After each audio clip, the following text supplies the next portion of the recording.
Telugu cinema latest updates కోసం మా official website tollywood2bollywood.com ని విజిట్ చేయండి. సరికొత్త తెలుగు సినిమా విశేషాలను తెలుసుకోండి. 2017 సంవత్సరం టోటల్ ఇండియాలో ఎక్కువగా కలిసి వచ్చిన ఇండస్ట్రీ మన తెలుగు సినిమా పరిశ్రమని. దాదాపు రిలీజ్ అయిన ప్రతి సినిమా ఏదో విధంగా ప్రేక్షకులను ఆకట్టుకోగా ఏమాత్రం ఆకట్టుకోలేని సినిమాలు వేళ్ల మీదే లెక్క పెట్టవచ్చు. కానీ మన ఇండస్ట్రీతో పోల్చుకుంటే ప్రతి ఏడాది అద్భుతమైన వసూళ్లతో అద్భుతమైన సినిమాలతో రికార్డులకెక్కే బాలీవుడ్ మాత్రం 2017 పీడకలగానే మిగిలిపోయింది. ఈ ఏడాది భారీ అంచనాలు పెట్టుకున్న ప్రతి సినిమా బాలీవుడ్ కి నిరాశనే మిగిలించగా ఎన్నో అంచనాలు పెట్టుకున్న పెద్ద సినిమాలు కూడా అనుకున్న రీతిలో సక్సెస్ కాలేకపోయాయి. ఈ జాబితా చాలా పెద్దదిగానే ఉండగా రీసెంట్ గా ఈ జాబితాలో మరో పెద్ద హీరో నటించిన సినిమా ఎంటర్ అవ్వడం విచారకరం. చెన్నై ఎక్స్ప్రెస్ తర్వాత అంతటి విజయం కోసం ఎంతో ఆశగా 4 ఏళ్లుగా ఎదురు చూస్తున్న కింగ్ ఖాన్ షారుఖ్ ఖాన్ లేటెస్ట్ గా నటించిన జబ్ హ్యారీ మెట్ సేజల్ సినిమా రీసెంట్ గా ప్రేక్షకుల ముందుకు రాగా తొలి ఆటకే బీభత్సమైన నెగిటివ్ టాక్ ను సొంతం చేసుకుంది.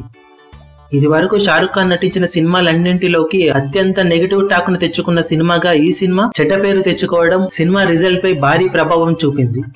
ఇది వరకు షారుఖ్ ఖాన్ సినిమా రిలీజ్ అవుతుందంటే తొలి రోజు 20 కోట్లు 25 కోట్ల వరకు నెట్ వసూలు సాధించేది.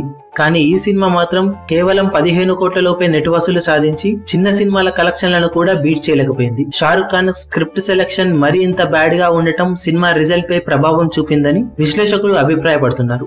ఈ సినిమా టోటల్ వరల్డ్ వైడ్ గా 130 కోట్ల వరకు ప్రీ రిలీజ్ బిజినెస్ ను దక్కించుకోగా టోటల్ రన్ లో ఎంత నష్టం వస్తుందనేది ఇప్పుడే ట్రేడ్ విశ్లేషకులు తేల్చేస్తున్నారు. మరో వారంలో మరో పెద్ద హీరో అక్షయ్ కుమార్ నటిస్తున్న సినిమా రిలీజ్ అవుతుండటంతో షారుఖ్ ఖాన్ నటించిన సినిమా వారం రోజులకే ప్యాకప్ చేయాల్సిన అవసరం నెలకొందని ట్రేడ్ విశ్లేషకులు అంచనా వేస్తున్నారు. దాంతో ఈ ఇయర్ రిలీజ్ అయిన సినిమాలలో one of the biggest flops లో ఈ సినిమా ఒకటిగా చేరడం ఖాయమని ట్రేడ్ విశ్లేషకులు అంచనా వేస్తున్నారు. మీ అభిమాన హీరోలకు సంబంధించిన లేటెస్ట్ అప్డేట్స్ కోసం మా ఛానల్ ని సబ్స్క్రైబ్ చేసుకోండి. ఏ చిన్న అప్డేట్ ని మిస్ అవ్వకూడదు అనుకుంటే బెల్ ఐకాన్ ని ప్రెస్ చేయండి. లైక్, షేర్, కమెంట్ చేయడం మర్చిపోకండి.